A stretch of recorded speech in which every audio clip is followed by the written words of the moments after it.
জয় শঙ্কর বন্ধুরা, happy new year সবাইকে।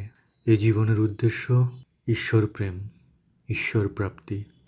আর যখন ঈশ্বর প্রাপ্তির প্রেম মনে জাগে, তখন আর কোনো প্রেম এ মনকে বশীভূত করতে পারে না। সকাল সকাল গেছিলাম আজকে শিব পার্বতী মন্দিরে, সেখানে জলাভিষেক করে তারপরে গেলাম আমার প্রাণপ্রিয় জায়গা ব্যাঙ্গালোরের মহালিঙ্গেশ্বরা মন্দিরে।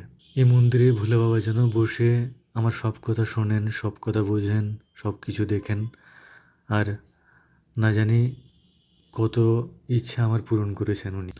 তারপর অফিসে যাওয়ার সময় দাদা বজরংবলীর মন্দির, এখানে পার্শ্ববর্তী জায়গাতেই গঙ্গানগরেই, দাদাকে দর্শন করে তারপর পাশেই ছিল লক্ষ্মী নরসিংহ মন্দির, সেখানে দর্শন করে তারপর অফিসের উদ্দেশ্যে রওনা দিলাম। নতুন বছর খুব ভালো কাটুক সবার, নতুন উদ্যমে কাটুক, নতুন উৎসাহে কাটুক। হর হর মহাদেব।